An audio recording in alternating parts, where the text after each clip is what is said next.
RRB की, RPF की sub inspector और कांस्टेबल की वैकेंसी आ चुकी है, जिसके फॉर्म भी आज से अप्लाई होना स्टार्ट हो गए हैं। तो जो भी फॉर्म भरने वाले हैं उनको बहुत सारा कन्फ्यूजन है कि इसके मेडिकल में क्या होता होगा, आरपीएफ का मेडिकल आखिर कैसा होता है। तो मेडिकल की पूरा ऊपर से लेके आपके शरीर के नीचे तक total from head to bottom क्या क्या आपका चेक होता है, वो सारी चीजें इसमें डिस्कस करेंगे। और आप लास्ट तक वीडियो देखेंगे तो आपके जो फ्रीक्वेंट क्वेश्चन होते हैं मेडिकल से रिलेटेड, उनके भी आंसर लास्ट में हम आपको एक एक करके देंगे। तो वीडियो को पूरा देखिएगा, आपका सारा कंफ्यूजन दूर हो जाएगा। तो यहाँ पर देखेंगे सब इंस्पेक्टर और कांस्टेबल की वैकेंसी है। इसमें अगर मेडिकल की बात करें तो मेडिकल जो है B1 कैटेगरी का है, B1 कैटेगरी का मेडिकल पूछा गया है। तो ये है आपके सामने आरआरबी के मेडिकल के पूरे स्टैंडर्ड की चेकलिस्ट। तो यहाँ पे आप देखेंगे B1 कैटेगरी में जो मेडिकल होता है बेसिकली उसका क्या होता है criteria, physically fit in all aspects. ठीक है, फिजिकली फिट होने चाहिए in all aspects. Visual standard क्या होगा, डिस्टेंस विजन 6/9 या 6/12 विद और विदाउट ग्लास, मतलब एक आंख का आपका 6/9 और एक आंख का 6/12। तो यहाँ पे 6/9 किसका होना चाहिए, लाइक अगर आप राइट हैंडर है तो राइट आपका 6/9 होना चाहिए विद और विदाउट ग्लास। ठीक है, और पावर जो होगी वो लेंस की 4 नंबर से ज्यादा नहीं होनी चाहिए। नियर विजन जो है वो भी आपका 6/6 मतलब पूरा होना चाहिए विद और विदाउट ग्लास। ठीक है, इसके अलावा आपको कलर विजन नहीं होना चाहिए, बायनोकुलर विजन, फील्ड और विजन, नाइट विजन, सारी चीजें आपकी चेक होंगी। तो चलिए देखते हैं डिटेल में। यहाँ पे अगर आपने एडवर्टाइजमेंट पढ़ा होगा तो उसमें एक चीज देखिएगा कि इसका जो मेडिकल का स्टैंडर्ड है उसमें एक चीज मेंशन किया हुआ है कि B1 कैटेगरी का मेडिकल होगा, लेकिन यहाँ पे एक और चीज उन्होंने मेंशन कर दिया है कि दोज बियरिंग ग्लासेज, यहाँ पे देखिएगा, those bearing glasses are having flat foot, knock knee, squint eyes, colour blindness and other bodily infirmities are not eligible for appointment. तो अगर आपका फ्लैट फुट है, नॉक नी है, नॉक नी मतलब जिसमें घुटने सट जाते हैं, या स्क्विंट आई जिसको भेंगापन कहते हैं, या आपको कलर ब्लाइंडनेस है, तो आप जो है इसके लिए एलिजिबल नहीं है। यहाँ पे एक चीज और इन्होंने लिखा है कि those who are wearing glasses are not eligible, but यहाँ पे B1 स्टैंडर्ड का मेडिकल है और B1 स्टैंडर्ड के हिसाब से आप बिल्कुल ग्लास यूज कर सकते हैं। तो इस कंफ्यूजन में आप मत रहिए, आप फॉर्म बिल्कुल अप्लाई कर सकते हैं। चलिए, तो नेक्स्ट वीडियो में सबसे पहले आपका होगा, आप जाएंगे वहां पे तो आई टेस्ट होगा। आई टेस्ट में क्या क्या होगा आपका, चलिए बताते हैं। ठीक है, आई टेस्ट में सबसे पहले आपका डिस्टेंस विजन चेक किया जाएगा। इस तरह का आपको चार्ट दिखाया जाएगा वहां पे, जिसको आपको ऊपर से नीचे तक आपको पढ़ना होगा। ये वाली लाइन अगर आप पढ़ पाते हैं नीचे की तो ये 6/6 है, अगर ये वाली लाइन पढ़ते हैं तो ये 6/9, ये पढ़ते हैं तो 6/12। तो अगर आप चश्मा लगा के या बिना चश्मे के ये लाइन तक पढ़ पा रहे हैं तो आप बिल्कुल इस वैकेंसी के लिए एलिजिबल हैं। नेक्स्ट आपका होगा नियर विजन का टेस्ट होगा। नियर विजन के टेस्ट के लिए इस तरह से एक बुक दे दी जाती है जिसमें छोटे से लेके बड़े लेटर तक लिखे होते हैं, और इनको आपको 16 इंच या 40 सेंटीमीटर, ठीक है, 16 इंच या 40 सेंटीमीटर दूर रख के पढ़ना होता है। ठीक है, 40 सेंटीमीटर दूर रख के आप इनको पढ़ देंगे अगर, तो मतलब आप नियर विजन में पास हैं।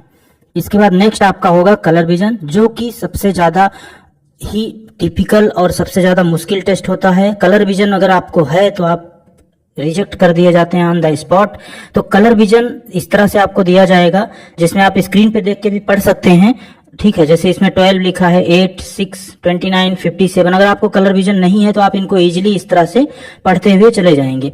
इस तरह कुछ आपके सामने शेप भी दिया रहेगा जिन पे आपको इस तरह से, जैसे ये शेप दिया हुआ है, इस पे इस तरह से आपको करना रहेगा। ठीक है, तो अगर आपको कलर विजन नहीं है तो आप इजीली इसको कर पाएंगे। कलर विजन टेस्ट में बिल्कुल पैनिक नहीं होना है, हालांकि वो लोग बहुत टाइम लेके इस टेस्ट को करते हैं। इसमें बिल्कुल पैनिक नहीं होना, क्योंकि अगर इसमें आप एक बार पैनिक होकर आपको कलर विजन है, कई बार नहीं भी होता है तभी आप हड़बड़ी में गड़बड़ कर जाते हैं, वो नहीं करना है। ठीक है, कलर विजन और बाकी सारी चीजें इनको आप अपने घर पर भी टेस्ट कर सकते हैं। ये बुकलेट्स आपको अमेजन, फ्लिपकार्ट पे इजिली मिल जाएंगी। अमेजन की लिंक हम दे देंगे इन सारी चीजों की, अगर आप चाहिए तो आप अपने घर पे लगा के इनको अपना आई टेस्ट कर सकते हैं। ये चार्ट से अगर आपको आई टेस्ट करना है तो अपना जहां पे आप खड़े होंगे वहां से 6 मीटर दूर इसको लगा देना है, और 6 मीटर दूरी से आप ये चीज पढ़ पा रहे हैं, मतलब आपकी आई 6/6 है। सिमिलरली इस बुक को आप लेके 40 सेंटीमीटर दूर करके अगर सारे लेटर आप पढ़ पा रहे हैं, मतलब आपकी आई जो है नियर विजन में भी बिल्कुल परफेक्ट है। और कलर विजन चार्ट्स में अगर आप सारी चीजें पढ़ पा रहे हैं तो आपका कलर विजन भी परफेक्ट है। इसके अलावा आंखों में आपका ये सारे टेस्ट के अलावा जो होगा आपका स्क्विंट आइज है कि नहीं, आपका ये सारा चीज उसमें चेक किया जाएगा। नेक्स्ट आपका चेक होगा ईयर, नोज एंड टीथ। ठीक है, अब ईयर में क्या चेक होगा, देखिए आपका कान जो है, जब भी आप मेडिकल देने जाएंगे तो ध्यान देना है, मेडिकल देने जब भी आप जा रहे हैं कान अपना एक बार अच्छे से साफ है कि नहीं चेक कर लेने का है। अगर बहुत लोगों का कंफ्यूजन होगा कान का कोई सर्जरी हुआ है, अगर आपका कान का सर्जरी हुआ है और अभी सब नॉर्मल है, आप अच्छे से सुन पा रहे हैं तो कोई दिक्कत नहीं, आप बिल्कुल फिट हैं। कान को एक बार देखेंगे और बोल बोल के चेक करेंगे कि आप सुन पा रहे हैं कि नहीं। नेक्स्ट टेस्ट होगा आपका नाकों का, जस्ट नॉर्मल सा ऐसे देखते हैं कहीं पे हड्डी उड्डी टूटी तो नहीं है नाक की, या कुछ टेढ़ा तो नहीं है, कुछ इन्फेक्शन तो नहीं है। तो कोशिश कीजिए जब भी आपका मेडिकल है तो बिल्कुल अपने आप को बहुत ही संभाल के रखिए, आपको बहुत ज़्यादा सर्दी जुकाम या कुछ ना होने पाए। ठीक है, हालांकि उससे कोई कॉम्प्लिकेशंस नहीं होते, लेकिन कुछ भी अगर इन्फेक्शन ऐसा निकलता है तो आपको मुश्किल का सामना करना पड़ सकता है। नेक्स्ट, बहुत लोगों का कंफ्यूजन है, दांत चेक होता है कि नहीं, हमारे दांत टूटे हुए हैं या हमारे दांत काले पड़े हुए हैं या हमारे हमने दांत उखड़वा दिए हैं। तो देखिए दांतों में आपको बिल्कुल कंफ्यूज नहीं होना है, दांतों से आप बिल्कुल अनफिट नहीं किए जाएंगे। लेकिन ध्यान देना है, अगर आप गुटखा खाते हैं, अगर आपके दांत बिल्कुल गुटखा खाने से एकदम खराब हो चुके हैं तो मेडिकल में जाने से पहले उनको साफ करवा के जाइए, क्योंकि आरपीएफ का मेडिकल है, वहां पे आपको बहुत सारी डांट भी पड़ सकती है और आपको बहुत ही वहाँ अजीब से एम्बैरेसिंग का सामना करना पड़ सकता है, साथ ही साथ अनफिट भी कर सकते हैं अगर दांतों में बहुत ज़्यादा प्रॉब्लम है तो कोशिश कीजिए दांतों को साफ रखिए, अपने दांत आपके ठीक ठाक हों। ऐसा नहीं कि बिल्कुल चमक रहे हो मोती जैसे, लेकिन ऐसा भी ना हो कि बिल्कुल गंदे और पीले पड़े हों गुटखा खा खा के। तो अगर वो सब आप करते हैं तो ऐसे तो उनको ऐसे ही छोड़ दीजिए। ठीक है, मेडिकल है नहीं है वो सब बात की बातें हैं, वो सब वैसे ही नुकसान वाली चीज़ें हैं, उनको आप ऐसे ही छोड़ सकते हैं। ठीक है, नेक्स्ट आपका जो होगा हैंड्स एंड लेग्स में क्या क्या चेक होगा वो हम यहाँ पर देखते हैं। ठीक है,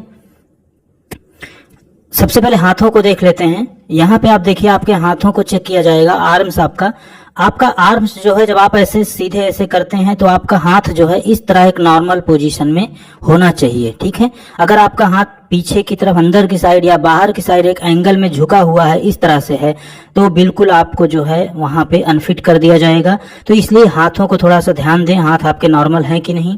नेक्स्ट आपका टेस्ट होता है नॉक नी का टेस्ट है आपका नेक्स्ट। ठीक है, नॉक नी क्या होता है, बेसिकली इस तरह से यहाँ पे आप देख सकते हैं आपका नी जो है ऐसे सट जाता है। आप जब खड़े होते हैं दोनों पंजों को आपस में करके तो आपका नी इस तरह सट जाता है, और कुछ लोगों का तो नी क्या उनका थाई ही सट जाता है, जिसकी वजह से उनकी थाई आपस में रब करती रहती है। तो इस तरह का अगर आपका है तो आप अनफिट कर दिए जाएंगे।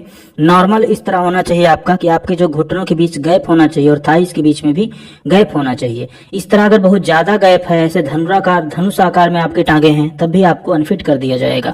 तो टांगों को आप देख लीजिए अपने कि इस तरह से आपके नॉर्मल है कि नहीं। अगर नहीं है तो इनकी बहुत सारी छोटी छोटी एक्सरसाइज होती हैं, जैसे आपका अगर घुटने आपस में सट रहे हैं तो बहुत लोग कहते हैं नॉर्मली रात में जो है दोनों घुटनों के बीच में एक पिलो रख के आप सोना शुरू कर दीजिए, 1 से 2 महीने में नॉर्मल हो जाता है। साथ ही आप उठक बैठक लगाना शुरू कर दीजिए, उससे भी थोड़ा सा इसमें फर्क पड़ता है। बहुत ज्यादा पैनिक होने की इसके लिए जरूरत नहीं है, इसको आप अगर है भी थोड़ा बहुत प्रॉब्लम तो ठीक कर सकते हैं।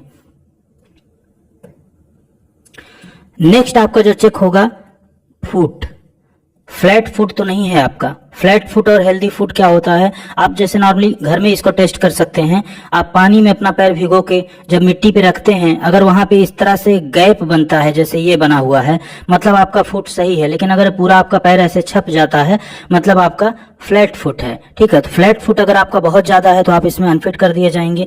अगर आपका थोड़ा बहुत है तो उसको भी करेक्शन करने के लिए नॉर्मली आप किसी ऐसे बेलनाकार चीज को पैर के नीचे रख के बीच में उस पर लगातार एक्सरसाइज टाइप का ऐसे आगे पीछे कर सकते हैं, जहां पर भी आप कुर्सी पे बैठे। तो अगर थोड़ा बहुत फ्लैट फुट है तो इससे थोड़ा सा आपको राहत मिल सकती है।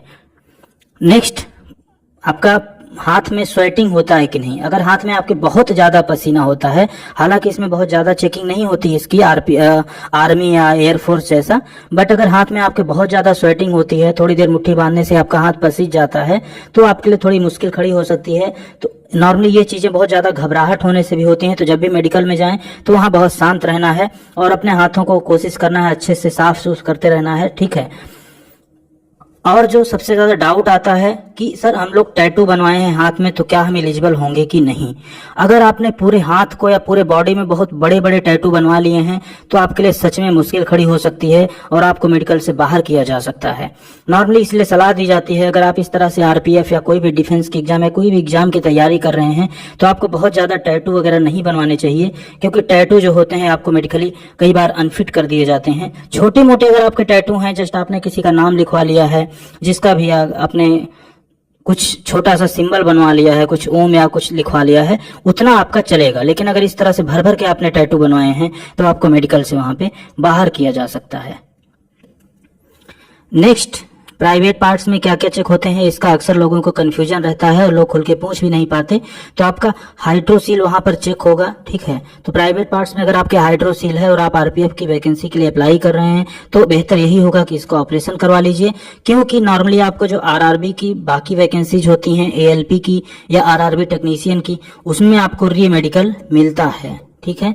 लेकिन आरपीएफ में री मेडिकल मिलना बहुत ही मुश्किल होता है। आपकी कोई बहुत नॉमिनल इशू हो, आप रिक्वेस्ट कर लें कि हाँ सर हमको 10-15 दिन का टाइम दे दीजिए, तो हो सकता है आपको टाइम दे दें, लेकिन इसमें री मेडिकल का टाइम नहीं मिलता। इसलिए जब भी आप मेडिकल देने जाएं तो अपने आप को अच्छे से फिट करके जाएं, ठीक है। अपने प्राइवेट पार्ट्स का केयर करें, अगर कुछ है तो उनका ऑपरेशन करवा लीजिए, बेहतर होगा। हार्निया भी आपका चेक होगा और हाइड्रोसील भी चेक होगा, साथ ही पाइल्स भी आपका चेक किया जाएगा, पाइल्स है कि नहीं। तो ये सारी चीजें अगर आपको हैं तो बेहतर है समय से पहले इनका ऑपरेशन करवा लीजिए। ट्रीटमेंट से भी कई बार सही हो जाते हैं, डॉक्टर से मिलिए, डॉक्टर आपको सलाह देंगे क्या करना है।